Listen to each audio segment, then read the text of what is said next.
Hello दोस्तों, नमस्कार। स्वागत है आपका सक्सेस इन हिंदी अकेडमी। देखिए दोस्तों, हम पढ़ रहे हैं उपन्यास और आपके पाठ्यक्रम यानी यूजीसी नेट और हरियाणा असिस्टेंट प्रोफेसर या सेट, इसमें क्या है 13 उपन्यास हैं। तो 13 के 13 उपन्यास मैं आपको निःशुल्क पढ़ाऊंगी। इसके साथ ही आपका जो है यूनिट नंबर 7 जिसमें कहानियां हैं, जिसमें टोटल यानी कुल 21 कहानियां, मैंने 21 की 21 निःशुल्क पढ़ा रखी है। जिसने नहीं देखी वो देख लेना। अगर आपको इनकी पीडीएफ चाहिए तो आप इस नंबर पर संदेश भेजकर पीडीएफ प्राप्त कर सकते हैं। यूजीसी नेट मैंने आज ऑफ़र निकाल दिया है। यूजीसी नेट के लिए मात्र 799 रुपये का है। इसके अलावा अगर आपको हरियाणा असिस्टेंट प्रोफेसर का चाहिए तो उसमें आप यूजीसी नेट भी कर सकते हो, ऑब्जेक्टिव भी सब्जेक्टिव भी, मात्र 999 रुपये। तो ये रहेगा, इससे सस्ता कोर्स कहीं नहीं मिलेगा। इसके अलावा आरटीजीटी पीजीटी के भी नोट्स है, अगर लेना है तो ले सकते हैं, ठीक है। और क्लास आपको निःशुल्क मिलेगी, वो भी 0 से लेकर 10 यूनिट, यानी आपका बिल्कुल 0 से लेकर 100 तक का पाठ्यक्रम निःशुल्क रहेगा। यानी 1 से लेकर 10 यूनिट आपको फ्री पढ़ाई जाएंगी, क्योंकि आपके पाठ्यक्रम में 10 यूनिट लगी हुई हैं। जैसा कि सभी जानते हैं दोस्तों, मैं आपको उपन्यास पढ़ाने से पहले, कहानी पढ़ाने से पहले लेखक परिचय के बारे में बताती हूँ, क्योंकि यहाँ से भी प्रश्न बनते हैं। तो पहले हम लेखक परिचय पढ़ेंगे, उसके बाद हम उपन्यास पढ़ेंगे। और आज का हमारा उपन्यास है भीष्म साहनी का उपन्यास तमस। भीष्म साहनी का उपन्यास है तमस, तो आज हम तमस पढ़ने वाले हैं। तमस उपन्यास के लेखक है भीष्म साहनी। भीष्म साहनी का जन्म हुआ था 8 अगस्त 1915 को। अगर आप डेट याद नहीं रख पाते हो तो 1915 आप अवश्य याद रखेंगे कि भीष्म साहनी का जन्म हुआ था 8 अगस्त 1915 को। और तमस उपन्यास इन्होंने लिखा था, जो कि रावलपिंडी पाकिस्तान में हुआ था। मतलब कि रावलपिंडी अब ये क्या है, पाकिस्तान में चला गया है। इनके द्वारा रचित ये उपन्यास सर्वाधिक चर्चित है, यानी बहुत ही चर्चित है उपन्यास है, क्योंकि इसमें सांप्रदायिक दंगे यानी भारत और पाकिस्तान का जो विभाजन हुआ था, यानी इन दंगों के, यानी जो दंगे हुए थे भारत पाकिस्तान में अलग होते, जिन्हें अंग्रेजों ने ये जो दंगे भड़काए थे उनका इनमें जिक्र किया गया है। इसमें लेखक ने, जैसे कोई भी कहानी है दंगों पर आश्रित है, भारत पाक विभाजन पर कोई उपन्यास है, तो वो अपने आप में बहुत ही महत्वपूर्ण है, वहाँ से प्रश्न बनते ही हैं। तो चलो शुरुआत करते हैं। इसमें लेखक ने आज़ादी से पूर्व 1947 के मार्च अप्रैल में भीषण सांप्रदायिक दंगों की कहानी को प्रस्तुत किया गया। वैसे ये उपन्यास है, लेकिन जब हम किसी चीज़ का विवरण देते तो उसे एक तरह से कहानी ही मान लिया जाता है। यानी 1947 के समय जब ये दंगे हुए थे, भारत आज़ादी के लिए संघर्ष कर रहा था अंग्रेज़ों के खिलाफ, तो उस समय जो दंगे हुए थे, जो अंग्रेज़ों ने भड़काए थे लोग, उनका इसमें जिक्र किया गया है। तो देखो, मैं जो 1 मिनट के लिए मैं आपको बता देती हूँ, गोदान उपन्यास आपको जरूर पढ़ना है। अगर आप हरियाणा की तैयारी कर रहे हो तो इसमें गोदान से लिखित पेपर भी आएगा। ये मैं 100% यानी 100% दावा करती हूँ, आपके ऑब्जेक्टिव में भी बनेगा और आपके सब्जेक्टिव में भी बनेगा गोदान से। और इसके अलावा तमस से भी आपका प्रश्न बनेगा, क्योंकि ये भारत पाक विभाजन पर आधारित है, तो यहाँ से प्रश्न आपको जरूर देखने को मिलेंगे। तमस उपन्यास के लेखक भीष्म साहनी, ये हम पढ़ चुके हैं। यहाँ से 8 अगस्त 1915 को इनका जन्म हुआ था, यहाँ से हम शुरुआत करते हैं। भीष्म साहनी अपनी आत्मकथा आज के अतीत में लिखते हैं। अब यहाँ से प्रश्न एक और बन सकता है कि भीष्म साहनी की आत्मकथा का क्या नाम है, आज के अतीत। इनकी आत्मकथा का आज के अतीत है, मुझे ठीक से याद नहीं। यहाँ से प्रश्न बनेगा, मुझे ठीक से याद नहीं कि 4 नवंबर के निकट भिवंडी नगर में मुस्लिम दंगे हुए थे। मुझे ठीक से याद नहीं कब 4 बम्बई के निकट भिवंडी नगर में हिंदू मुस्लिम दंगे हुए, पर मुझे इतना याद है। यानी 4 मतलब 4 दिन के दंगों का जिक्र है, ठीक है। पर मुझे इतना याद है कि दंगों के बाद मैंने तमस लिखना आरंभ किया। कहने का मतलब ये है कि इन्होंने ये याद नहीं कि इन्होंने तमस लिखना कब शुरू किया, लेकिन इनको इतना याद है जब भिवंडी नगर में दंगे हुए थे हिंदू और मुस्लिम के, उन दंगों के बाद इन्होंने तमस लिखना शुरू किया। और ऐसा हमारा लेखक भीष्म साहनी जी कह रहे हैं। ये सचमुच अचानक ही हुआ, पर कब कलम उठाई और कागज सामने रखा तो ध्यान रावलपिंडी दंगों की ओर चला गया। तो मतलब कहने का अभिप्राय है, इन्होंने क्या है इस उपन्यास में रावलपिंडी क्या है, रावलपिंडी दंगों का जिक्र किया है, लेकिन ये प्रेरित किससे हुए हैं, भिवंडी नगर के दंगों से ये प्रेरित हुए हैं। मतलब कि ये है भिवंडी नगर के दंगों ने तो इन्होंने प्रेरित किया लिखने के लिए, लेकिन जब इन्होंने कलम उठाई और लिखना शुरू किया तो इन्होंने रावलपिंडी दंगों का जिक्र किया है। तो यहाँ कंफ्यूज नहीं होना है, आराम से समझ लेना है, कहीं ये प्रश्न आ जाए और आप इसे गलत कर दो। मतलब भिवंडी नगर के दंगों ने तो इन्होंने प्रेरित किया, लेकिन इन्होंने अपने उपन्यास में रावलपिंडी दंगों का जिक्र किया है।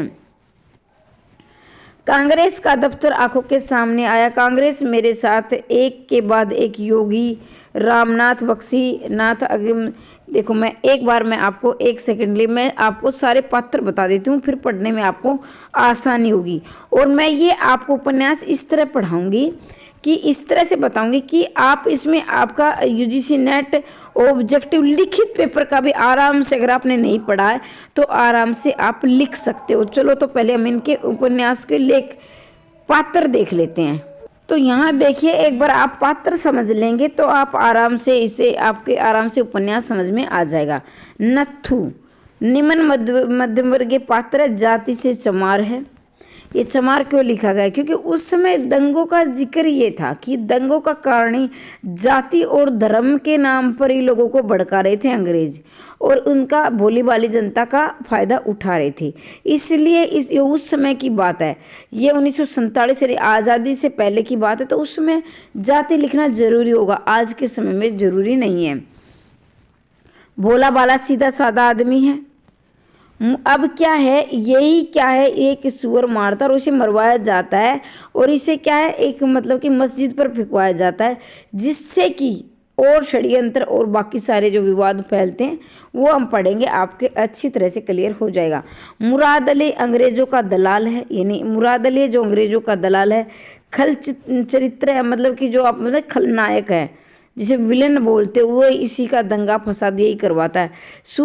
सुअर षड्यंत्र का रचयिता है, मतलब सुअर मरवाता है, और किससे मरवाता है, नत्थू से मरवाता है। अंत में रिलीफ कमेटी की तरफ बस में से लाउड स्पीकर पकड़े शांति की अपील भी मुराद अली करता है। मतलब बाद में ये खुद ही शांति की अपील भी करता है। कौन, मुराद अली, जो कि मुस्लिम धर्म से मुस्लिम है। बख्श जी जिला कमेटी के सेक्रेटरी हैं, ये आप अच्छी तरह से याद रखेंगे। अगर आपने ये याद कर लिया तो उपन्यास आपको अच्छी तरह समझ में आ जाएगा। मेहता जी जिला कांग्रेस कमेटी के सदस्य हैं। ये क्या, बख्श जी तो सेक्रेटरी हैं और मेहता जी क्या सदस्य हैं। मास्टर रामदास कौन है, कांग्रेस कमेटी के सदस्य कार्यकर्ता है, कामचोर है। स्वार्थ हेतु कांग्रेस से जुड़ा हुआ, यानी रामदास है जो कांग्रेस का कमेटी का सदस्य तो है, लेकिन क्या है, कामचोर है और स्वार्थ के लिए कांग्रेस से जुड़ा हुआ है। कश्मीरी लाल भी कांग्रेस का कार्यकर्ता है। जनरल क्या है, कांग्रेस का कार्य, मानसिक से विक्षिप्त ईमानदार व्यक्ति, यानी जनरल जो कि इसमें जय हिंद बोलता वो वाले हैं। और क्या है, ये बड़ी ईमानदार है, मानसिक रूप से विक्षिप्त है। देखो भाई, मैंने ये उपन्यास देखा था, इसमें क्या एक फिल्म भी बनी हुई है, मतलब फिल्म कह लीजिए चाहे आप सीरियल कहिए, वो बना हुआ है। तो मैंने देखा था ये मानसिक से विक्षिप्त, क्योंकि ये इसके मतलब होते हैं ना, कुछ कर गुजरने की जो ललक दिल में होती है तो वो उसी की रट लगाए रहता है। लोग उसे पागल कह देते हैं, ये तो पागल हुआ है, एक चीज़ को बार बार बोलता है, एक चीज़ को करता है। लेकिन इसको क्या, एक आज़ादी, देश को आज़ाद करवाने की एक उत्सुकता है इसके अंदर। ठीक है, मुझे तो ये पागल उसमें तो नहीं लगा। शंकर लाल कांग्रेस का कार्यकर्ता है, मेहता का विरोधी है। देशराज कांग्रेस का कार्यकर्ता है। रिचर्ड अंग्रेज अफसर जो कि शहर का डिप्टी कमिश्नर है। लीजा रिचर्ड की पत्नी है। और वांस परिस्थिति धार्मिक संप्रदाय नुमाद धर्मगुरु है। प्रधान जी उर्फ लाला लक्ष्मी नारायण है, शहर का बड़ा व्यापारी है, वानप्रस्थ जी का चेला। इसे रोककर आप अच्छी प्रकार से देख लेंगे। अगर मैं इसको बार बार बोलूंगी तो समय ज़्यादा लगेगा।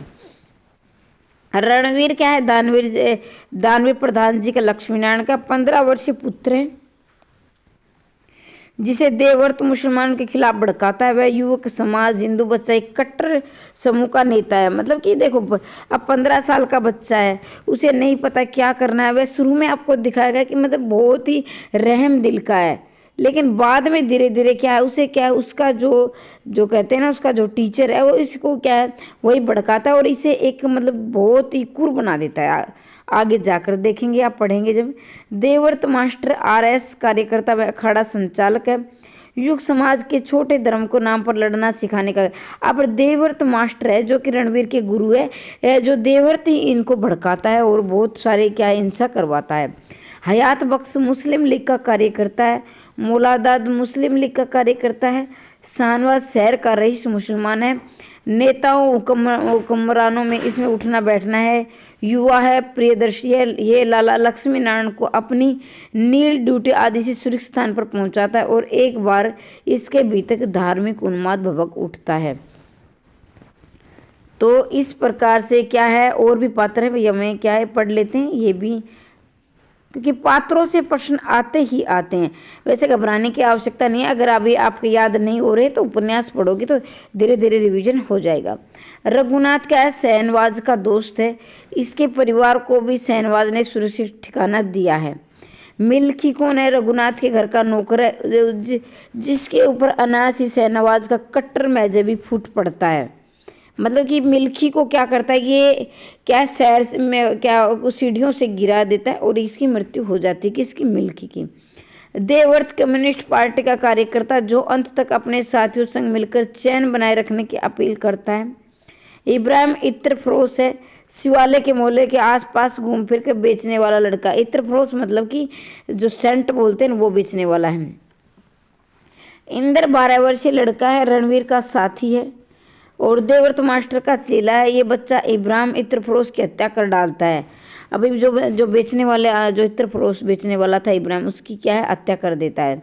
हरनाम सिंह डोक इलाही बख्श गांव का और चाय वाला सिख है। हरनाम सिंह क्या है, चाय बेचने वाला है, मतलब अपनी चाय की दुकान कर रखी है इसने घर में ही। और बंतो क्या, हरनाम की पत्नी है और ये बात में क्या है, दूसरे गांव में जाकर शरण लेते हैं। जैसे आप पढ़ोगे तो आपको ये लास्ट तक यही क्या कहानी को आगे बढ़ाने में, ये उपन्यास को आगे बढ़ाने में इनका काफ़ी योगदान है। गुरुद्वारा सैयदपुर का, जहाँ सिख हथियार इकट्ठा कर रहे हैं। तेजा सिंह गांव डोकपुर मुरीद के मुखिया संगत व सिख सेना के प्रतिनिधि हैं। यानी तेजा सिंह है जो कि संगत और सिख सेना का प्रतिनिधि करता है, तेजा सिंह। और इसके क्या है, बेटे की मृत्यु भी हो चुकी है। सिख गुलाम रसूल का ऊंचा 2 मंजिला मकान है, जहाँ मुसलमान असल इकट्ठा है। मुरीद बनने की मतलब 2 मंजिला मकान है सिख से गुलाम का, वहाँ मुसलमान इकट्ठे होते हैं। सोहन सिंह कम्युनिस्ट पार्टी कार्यकर्ता जो गुरुद्वारे में सिख मुस्लिम एक दूसरे को समझने की बात करता है, देवव्रत का साथी है। मीरदाद कौन है? ये कम्युनिस्ट पार्टी कार्यकर्ता है, सोहन सिंह का मित्र है। ये दूसरी तरफ मुसलमानों को समझा रहा होता है, देवव्रत का साथी है। राजो डोक मुरीदपुर की नेक दिल मुस्लिम स्त्री जो हरनाम सिंह व बंतों को एक दिन के लिए घर में सकुशल रखती है। अब राजो इसमें बहुत क्या है, उपन्यास में बहुत अच्छी औरत है। ये हरनाम और बंतों को एक दिन के लिए घर में शरण देती है, लेकिन इसका बेटा इन्हें मारने के लिए दौड़ता है और ये इनकी जान बचाकर दूसरी जगह इन्हें क्या सुरक्षित पहुंचाती है। अल्लाह रखा ये अपने गांव के हिंदू ब्राह्मण लड़की प्रकाशों पर अनुरुक्त था, जो दंगे के दौरान अपने घर उठा लाता है और बाद में प्रकाशों की स्वीकृति होने पर उसके साथ ही रहने लगता है। मतलब क्या है, ये प्रकाशों से क्या है, प्यार करता है और ये भाई बाद में क्या है, उसको मतलब दंगे में उठा लाता है और बाद में उसकी स्वीकृति से उसे पत्नी मान लेता है। अब आगे बढ़ते हैं।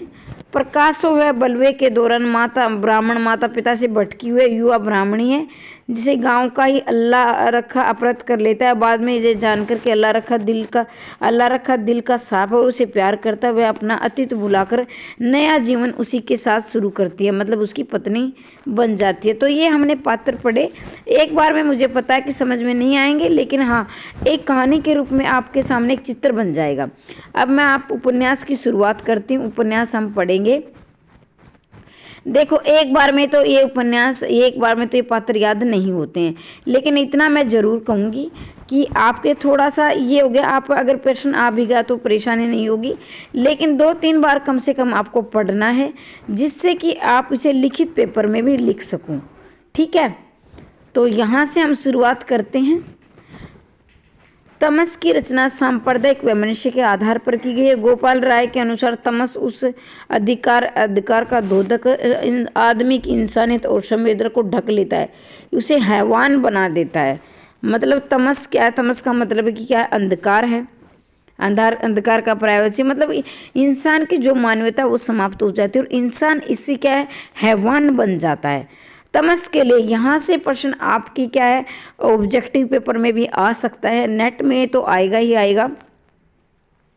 हरियाणा वालों के लिए बता रही हूँ, ऑब्जेक्टिव में यहाँ आ सकता है कि तमस को साहित्य अकादमी पुरस्कार कब मिला? 1975 में तमस को साहित्य अकादमी पुरस्कार मिला है, याद रखेंगे 1975 में।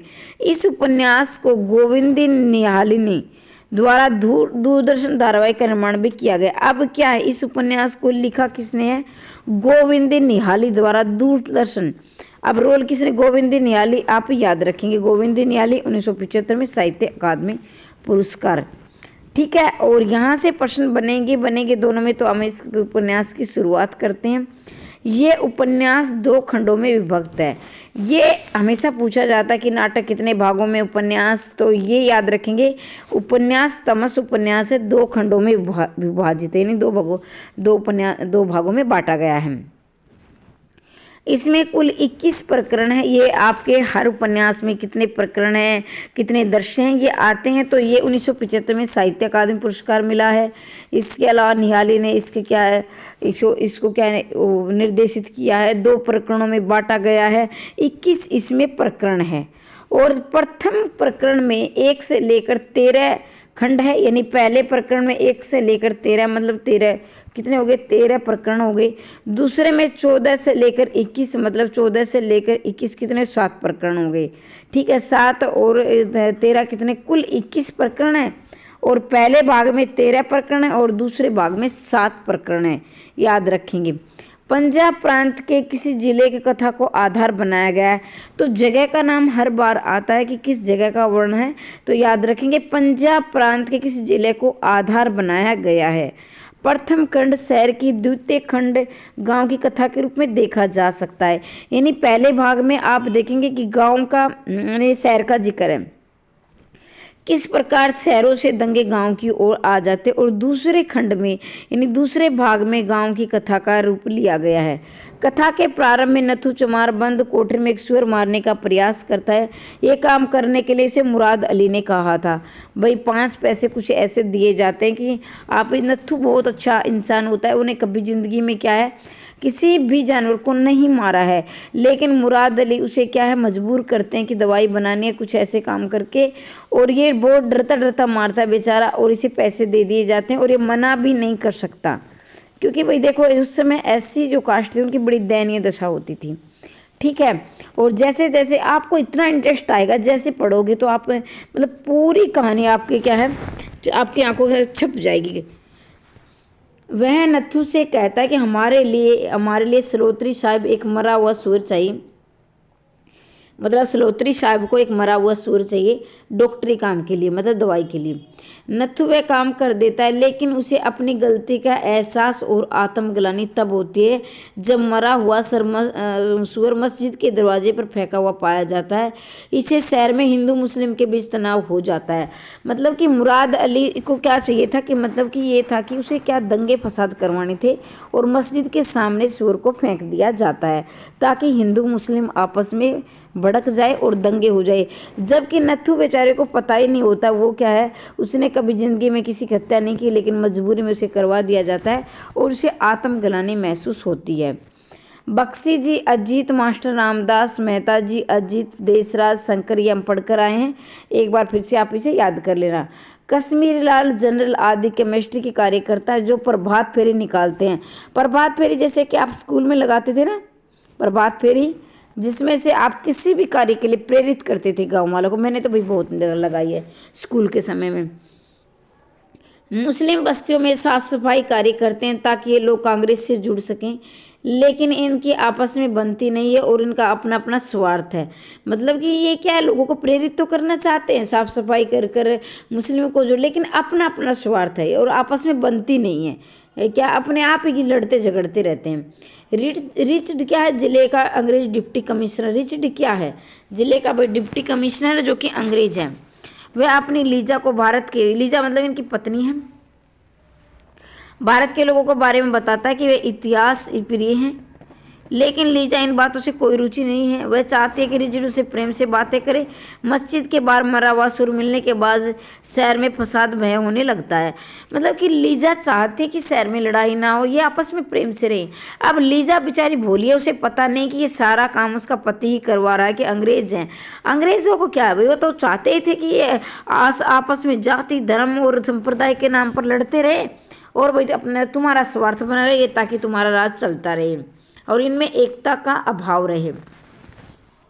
मुस्लिम लोग मुस्लिम लोग मुस्लिम लीग का समर्थन करते हैं। अब क्या है, मुस्लिम अभी कांग्रेस के ने एक कमेटी बना रखी है जिसमें कांग्रेस के और मुस्लिम दोनों ही कार्यकर्ता रहते थे, लेकिन धीरे धीरे इनमें आपसी सांप्रदायिक दंगा भड़कता है। तो ये क्या है, मुस्लिम लीग एक अलग से बना लेते हैं और क्या ये चाहते हैं कि मुसलमान अलग रहे, हिंदू अलग रहे।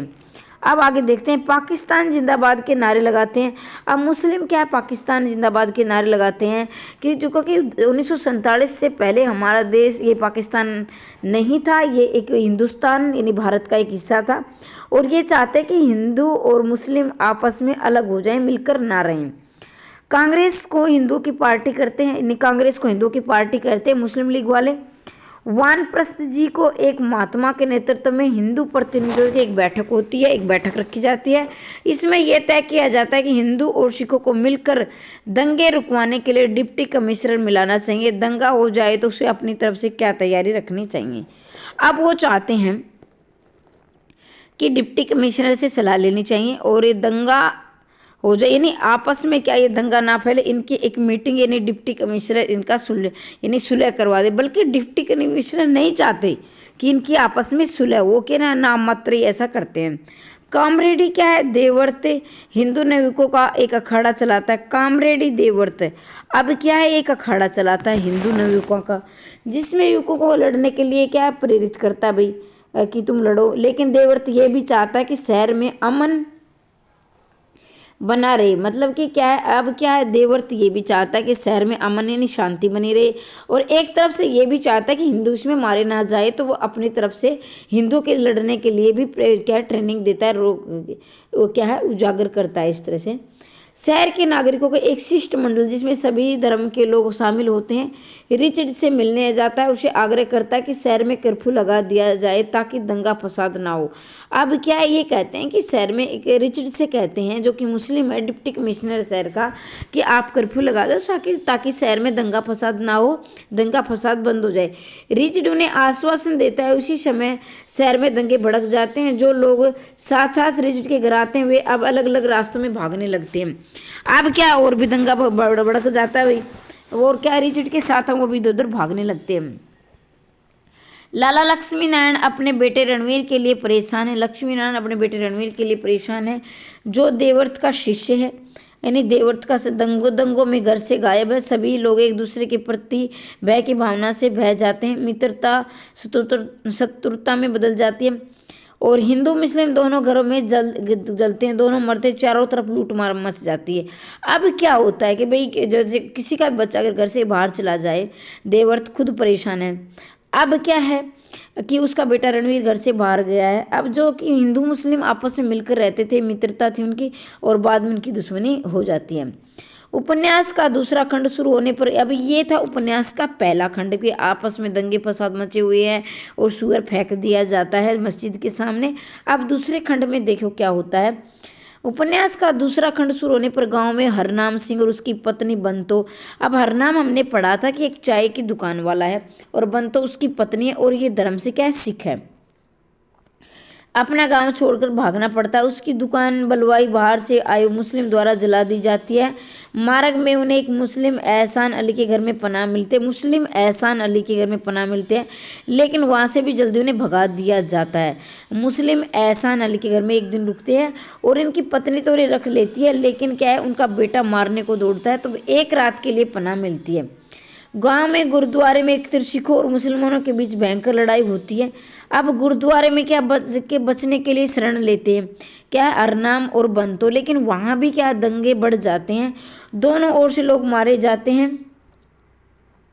सिखों की तरफ से सोहन सिंह और मुस्लिमों की तरफ से मिर्दाद दंगे रुकवाने का प्रयत्न करते हैं। अब सिखों की तरफ से सोहन सिंह चाहते हैं कि ये दंगे रुक जाएं और मुस्लिमों की तरफ से मिर्दाद अली रुकवाने का प्रयत्न करते हैं, लेकिन धार्मिक उन्मादों की उनकी हत्या कर देते हैं। सिख महिलाएं और छोटे बच्चे कुएं में कूदकर अपनी जीवन लीला समाप्त करते हैं। अब सिख महिलाओं को ये है, देखो महिलाओं के लिए उसका मान सम्मान, उसकी इज्जत बहुत ज़रूरी होती है। आप सभी जानते हैं, बताने की आवश्यकता नहीं कि महिलाओं से जो पुरुष है अपनी मर्दानगी दिखाने के लिए कितनी क्रूरता से आगे बढ़ते हैं, वो आपको बताने की ये सब आप सब जानते हैं। और छोटे बच्चों को लेकर महिलाएं अपने भी इज्जत का ख्याल रखते हुए खुद और अपने बच्चों की जीवन लीला समाप्त कर देती है। वहाँ एक कुआं है दंग, इस पर एक सीरियल बना है, वो उसको देखोगे तो आपको समझ में आ जाएगा। वैसे समय कम है, अगर देखना चाहो तो देख सकते हो, मैंने तो इसको देखा था। दंगे में हरनाम सिंह का बेटा इकबाल सिंह मुस्लिम युवकों पर द्वारा पकड़ा जाता है। अब क्या, दंगे में हरनाम सिंह का बेटा जो इकबाल है मुस्लिम युवकों द्वारा पकड़ लिया जाता है। अपनी जान बचाने के लिए उनके कहने पर वह इस्लाम स्वीकार कर लेता है। अब क्या है, उसे जैसे जिसको जो मिल रहा था वो उसे क्या मुस्लिम पकड़ कर क्या करते कि हमारा धर्म स्वीकार करो, नहीं तो तुम्हें मार देंगे। तो इसलिए मजबूरी में इकबाल क्या है, मुस्लिम धर्म को अपना लेता है, जो हरनाम सिंह का बेटा है। फसाद बढ़ने पर अंग्रेज सरकार हस्तक्षेप करते, दंगे रुक जाते हैं, शहर में फौज तैनात कर दी जाती है। अंग्रेज सरकार कांग्रेस रिलीफ कमेटी द्वारा दंगा पीड़ितों की सहायता की जाती है। आंकड़े एकत्रित किए जाते हैं। लोगों की मौतों के नुकसान के एक ब्राह्मण और एक मुस्लिम बस्तियों में सफाई कार्य करते हैं। यानी कि एक नाम मात्र का ये आंकड़ा है कि भाई कितने मारे गए, कितने लोगों की हत्या हुई है, किसका क्या नुकसान हुआ है। प्रकाशो लापता हो जाती है। पता चलता है कि उस मोहल्ले के अलखा ने उठाकर जबरन अपनी बीवी बना लिया। अब प्रकाशों को उठा कौन रखा लेगा, अलरखा उठा लेगा भाई। प्रकाशों की माँ चाहकर भी प्रकाशों को वापस नहीं ला पाती है। अब प्रकाशों को माँ नहीं चाहती है, हर एक की माँ चाहते हैं कि उसके बेटे घर पे रहे, लेकिन इस तरह क्या मजबूरी बनी हुई उसमें। अंत में देवर सभी धर्मों के लोगों को एकत्रित करके एक अमन कमेटी के निर्माण की प्रस्तावना रखते हैं। और देवव्रत क्या है, सभी धर्मों को इकट्ठे करते हैं लोगों को, और एक अमन कमेटी मतलब शांति की कमेटी का निर्माण करते हैं। कुछ विरोध और मनमुटाव के बाद कमेटी बन जाती है। कमेटी को अमन के प्रचार प्रसार के लिए बस दी जाती है। बस में बैठकर क्या है, बस में प्रचार किया जाता है कि आपस में लड़ो मत, सभी का इंसान ये है, ये सब भारत के लोग ऐसे ही है। बस में बैठकर मुराद अली हिंदू मुस्लिम एकता के नारे लगाता है। अब क्या, मुराद अली क्या करता है, हिंदू मुस्लिम एकता का नारा लगाता है। देखो पहले तो यही दंगा भड़काता है और बाद में यही हिंदू मुस्लिम एकता का नारा लगाता है। तो अब इसमें कुछ घटनाएं देखेंगे। मुराद अली के कहने पर नथु द्वारा, हो सकता है कि क्रम से लगाने आ जाए इसलिए मैं बता रही हूँ, और इसे कथन भी हम पढ़ेंगे। इतना मैं आपको विश्वास दिलाती हूँ कि अगर आपने ये शुरू से लेकर अंत तक सुना तो आप इसे लिख भी सकते हैं। मुराद अली के कहने पर नथु द्वारा सूअर को मारना, बख्श जी और उनके कांग्रेस कमेटी के सदस्य प्रभात एवं मुस्लिम बस्तियों में सफाई का कार्य करना। अब बख्शी जी हैं जो कि कांग्रेस कमेटी के सदस्यों द्वारा प्रभात फेरी लगाते हैं, यानी सुबह सुबह मुस्लिमों की बस्ती में जाकर सफाई करते हैं। जिले के डिप्टी कमिश्नर रिचर्ड एवं उनकी पत्नी लीजा का जीवन, यानी ये दिखाया गया भाई कैसे लग्जरी लाइफ जी रहे हों। रिचर्ड द्वारा लीजा को बताने कि भारत में रहने वाले सभी लोग एक ही हैं, पहले सबकी नस्ल एक ही थी। मतलब रिचर्ड बताते हैं लीजा को कि ये सभी एक ही थे, अभी क्या सांप्रदायिक के नाम से लड़ झगड़ रहे हैं।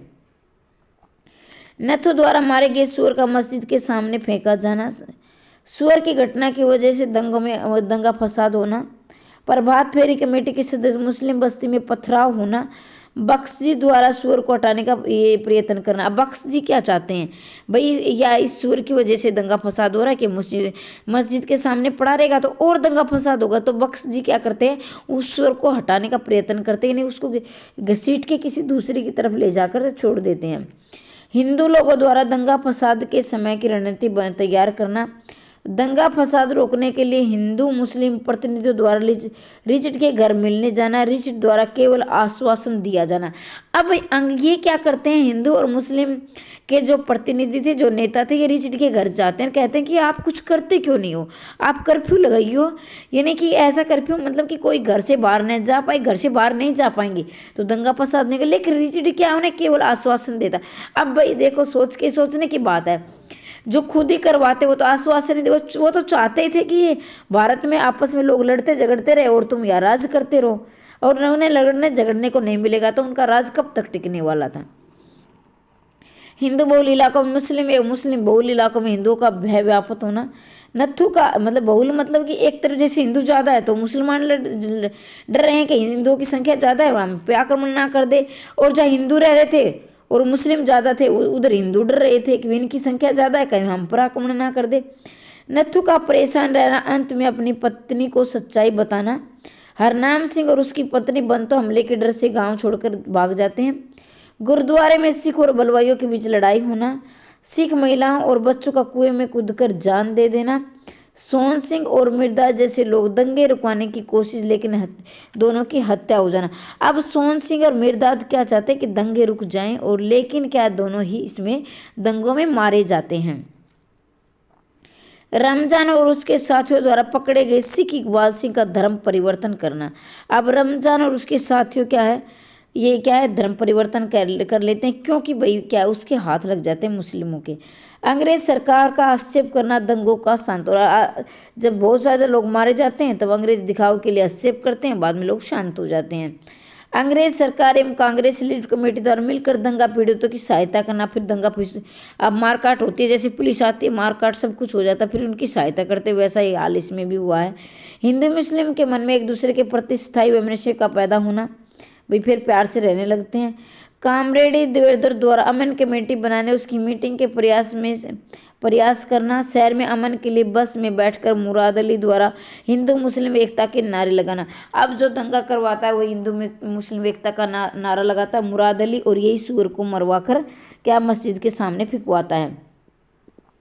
उपन्यास की मूल संवेदना के रूप में सांप्रदायिक वैमनस्य की भावना को रेखांकित किया जा सके। देखो अब ये आगे आ सकता है कि इस उपन्यास में किसका जिक्र किया गया, तो सांप्रदायिक जो भड़का उसका जिक्र किया गया। रिचर्ड हस्तक्षेप पर दंगे रुकवा सकता था, लेकिन वह यथावत बना रहता है। मुराद जैसे लोगों को दंगों की भूमिका में तैयार करते हैं। मतलब रिचर्ड चाहता तो शुरू में इस दंगे को रुकवा सकता था, लेकिन क्या वो हस्तक्षेप नहीं इसलिए नहीं करता कि दंगे क्या चलते रहे, लोग मरते रहे और उनका दंगों में कोई नुकसान नहीं होता। उपन्यास लेखक के अनुसार दंगों में केवल गरीब आदमी का नुकसान होता है। शहर में एक घटना घटित होती है और हिंदू मुस्लिम भाईचारे की नींव हिल जाती है। अब क्या, आप कहीं भी देखो, आपने ये उपन्यास ही नहीं, कहीं पर जैसे कि कोरोना आया, कोई महामारी आई, तो उसमें मरता कौन है, गरीब ही मरता है, निम्न मध्यम वर्गीय परिवार ही मरता है, बड़ों का कोई नुकसान नहीं होता। करोड़पति और बिजनेसमैन जो नेताओं का कुछ नहीं बिगड़ना, इसमें पिसते कौन है, गरीब ही पिसते हैं। तो वैसे इन दंगों में कौन मारे जाते हैं, गरीब लोग ही मारे जाते हैं। सोहन सिंह और मिर्दाद हिंदू मुस्लिम एकता को समझाते और ये अंग्रेज सरकार की साजिश है, लेकिन धार्मिक उन्माद में डूबे हुए लोग उन्हें मार भी दिया जाता है। दंगों में पास पास रहने वाले सिख मुसलमानों के लिए काफिर और मुसलमान सिखों के लिए तुर्क बन जाते हैं। नफरत इस आंधी का अंत एक अमन कमेटी के निर्माण पर होता है। अमन कमेटी में स्वार्थी लोग पद पाने के लिए एक दूसरे से झगड़ते हैं और इस प्रकार समस्या को कोई भी स्थायी समाधान नहीं निकल पाता। मतलब जो अमन कमेटी बनते हैं उसमें भी क्या है, लोग अपने पद पाने के लिए मुझे ये पद चाहिए, मुझे पद चाहिए, वास्तव में कोई नहीं चाहता कि शांति बने रहे। बड़े लोग, नेता लोग चाहते कि हमें पद मिले, भाई हम ऊंचे सिंहासन पर बैठे, लेकिन गरीब लोग मरते रहते हैं, पिसते रहते हैं। उपन्यास की भाषा उर्दू शब्द बहुल हिंदी है, मतलब उर्दू शब्दों का प्रयोग हुआ है और हिंदी का। पात्रों के वार्तालाप में कहीं कहीं पंजाबी भाषा आई है, पंजाबी क्योंकि पंजाब क्षेत्र में हुआ है ये। तो रिचर्ड लीजा के वार्तालाप में अंग्रेजी अब रिचर्ड और लीजा क्या है, वो अंग्रेज जब आपस में अंग्रेजी भाषा में बातचीत तो करेंगे ही, तो वो बातचीत अंग्रेजी शब्दों का पंजाबी शब्दों का प्रयोग हुआ है। उर्दू के विशेष शब्दों के अर्थ भिन्न प्रकार, पेशगी, अग्रिम, धनराशि, अख्तियार, अधिकार, तहजीब, ये क्या मुस्लिम शब्द हैं। तो आगे देखते हैं, अब हम इनके महत्वपूर्ण कथन देख लेते हैं। ठीक है, महत्वपूर्ण कथन, और आप सभी जानते हैं कथनों से प्रश्न आते ही आती है। यह विचार, हमारा आचरण हमारी मान्यताओं के अनुरूप होना चाहिए। एक ऐसा मौका आदर्शवाद है जिसे सिविल सर्विस में नाम लिखवाने में अफसर अपना पिंड छुड़ा लेता है, रिचर्ड। तो ये किसका, रिचर्ड का कथन है कि यह विचार, हमारा आचरण हमारी मान्यता के अनुरूप होना चाहिए। एक ऐसा आदर्शवाद जिसे सिविल सर्विस में नाम लिखाने में अफसर अपना पिंडा छुड़ा लेते, ये रिचर्ड का कथन है। कोई भी व्यक्ति अपना व्यवसाय चुनते समय उसके नैतिक पक्ष के बारे में सोचता ही कब है, वह तो केवल निजी लाभ और निजी हित के बारे में ही सोचता है। ये भी रिचर्ड का है, मतलब कि कोई भी व्यक्ति, वही सही बात है, अब वो क्या, उसे तो सिर्फ अपना स्वार्थ चाहिए। बहुत चालाक नहीं बनो रिचर्ड, मैं सब जानती हूँ। देश के नाम लोगों तुम्हारे साथ लड़ते हैं, धर्म के नाम पर तुम उन्हें आपस में लड़ाते हो, क्यों? ठीक है ना। लीजा कहती है कि तुम ज़्यादा चालाक मत बनो, तुम ही ये सब करवा रहे हो, लीजा कह रही है। न दुख से छुटकारा पाने के लिए आदमी सबसे पहले औरत की तरफ ही मुड़ता, नत्थू। अब कहता है कि जब दुख से छुटकारा पाने के लिए आदमी सबसे पहले औरत की तरफ ही मुड़ता है, ये कौन? नत्थू कहता है, क्योंकि उसने सुअर मार दिया, वो परेशान है, और ये सबसे पहले वो किसको बताता? अपनी पत्नी को ही बताता है। रणनीति यही कहती है कि निर्णय अविलंब किया जाना चाहिए, स्थिति को पहचान लेना, उसकी तय तक पहुंचना, तत्परता से निर्णय कर लेना नेता के लिए अनिवार्य। रणवीर, अब रणवीर क्या है भाई? क्या बच्चा 15 साल का, लेकिन क्या है, उसका जो गुरु है उसे भड़काता है कि तुम्हें क्या है, मारना पड़ सकता है इंसान, तो तुम कैसे मारोगे? तो ये मुर्गा मरवा था उससे, ये कहानी को, उपन्यास को शॉर्ट किया गया, मुर्गा मरवा। पहले तो ये नहीं मारता है क्योंकि इसे दया आती है, लेकिन जब वो उसका गुरु से मार देता है उसके सामने, तो ये भी उस मुर्गे को काट देता है, और उसके बाद ये भी क्या, निर्दयी बन जाता है।